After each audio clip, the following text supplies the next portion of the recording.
Good morning friends. आज हम लोग देख लेते हैं बीजीय व्यंजक देख रहे थे। तो बीजीय व्यंजक में अब हमारे क्या है, पदों के अनुसार है ना, बीजीय व्यंजक के पद लिख लीजिए। बीजीय व्यंजक के पद, ठीक है ना। पद किसको कहते हैं? तो सबसे पहले हम लोग दो तीन चीज देख लेते हैं। इसमें क्या है, बीजीय व्यंजक के पद। तो हम लोग क्या देखे थे, इसको बीजीय व्यंजक किसको कहते हैं? जैसे एक 5x² y + 2y ऐसा कुछ लिए थे पिछला हम लोग जो क्लास का था बीजीय व्यंजक का। तो उसमें क्या है, 5, ये क्या है, इसको आप ऐसे करके हम लोग ले लिए थे।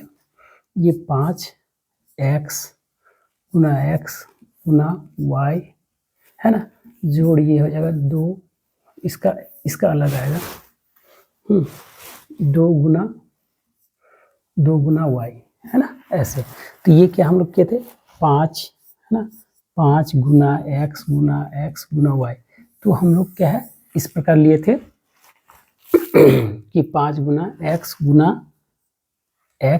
y, इस प्रकार हम लोग लिए थे। प्रत्येक टर्म अलग अलग हुआ था, प्रत्येक इसका क्या है, गुना के रूप में आ रहा है, ये गुना के रूप में आ रहा है, ये गुना के रूप में आ रहा है, ये भी गुना के रूप में आ रहा है।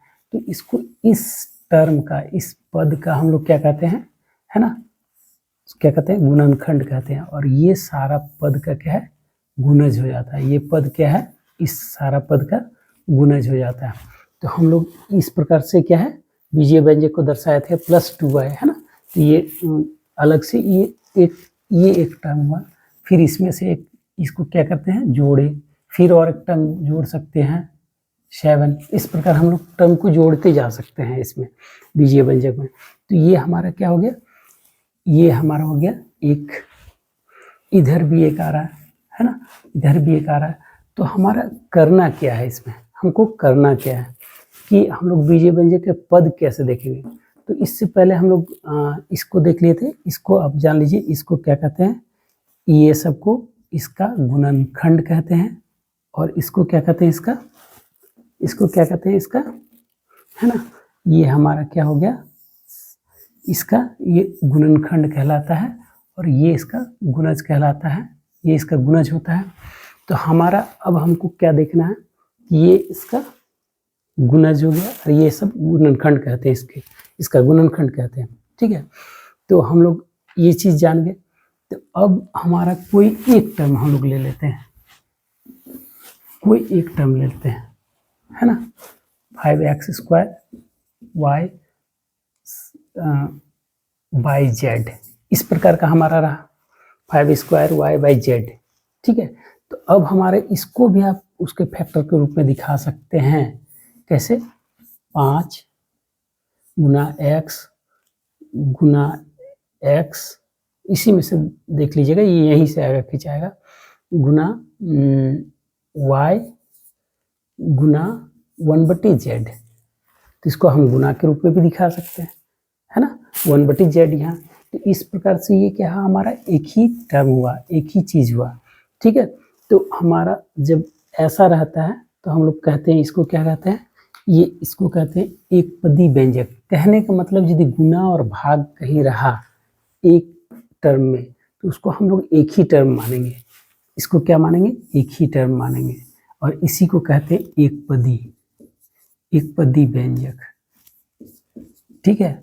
और ये चीज है एक पदी व्यंजक, ठीक है। और यदि फिर इसमें यदि हमारा ऐसे आ गया 2y, बस ये चीज होना चाहिए कि ये सेम नहीं होना चाहिए, दोनों सेम नहीं होना चाहिए, ठीक है, नहीं तो उसका जोड़ करके एक ही पद हो जाएगा। फिर ये 2y हो गया, तो ये क्या हो गया, 2y। तो ये जब ऐसा और एक पद जुड़ गया, जोड़ हो, तो ये हो जाएगा हमारा क्या, द्विपदी व्यंजक, द्विपदी। अब ये क्या हो गया, पहले ये था सिर्फ अकेले रहेगा तो एक पदी, और एक अकेले है तो ये एक पदी व्यंजक है, ठीक है। इसमें यदि हम +2y जोड़ देते हैं तब हमारा ये होगा द्विपदी व्यंजक, द्विपदी व्यंजक। यदि अब इसमें हम क्या है, 3 और लिख दिए तो ये हो जाएगा हमारा त्रिपदी व्यंजक। क्या हो जाएगा, त्रिपदी व्यंजक।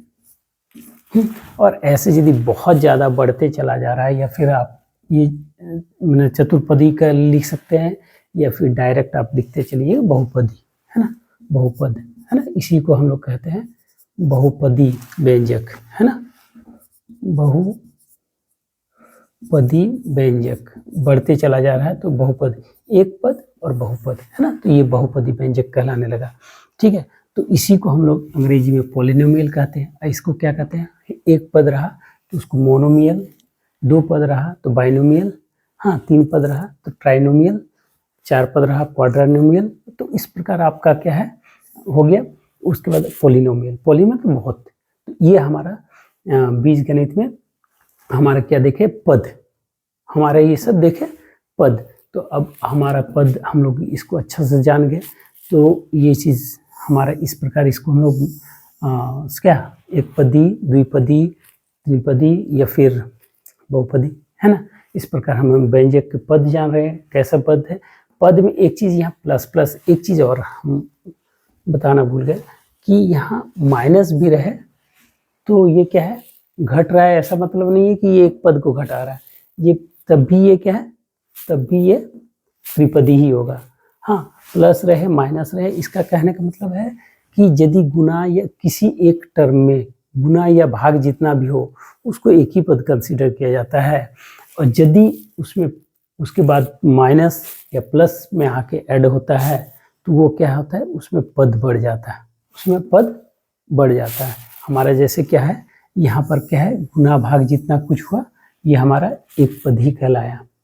और हमारा यहाँ पर क्या कहलाया, ये जैसे ही माइनस हो गया तो ये दो पद हो गया, यहाँ माइनस हो गया तो ये मिल के तीन पद हो गया। और यदि यहाँ प्लस भी रहेगा तब भी ये तीन पद होगा, यहाँ माइनस भी रहेगा तब। तो प्लस माइनस में हमारा एक्सप्रेशन में यदि ये बीजीय व्यंजक में यदि प्लस और माइनस आता चला जाता है तो उसमें वो पद को बढ़ाता है, प्लस हो या माइनस हो वो पद को बढ़ाता है।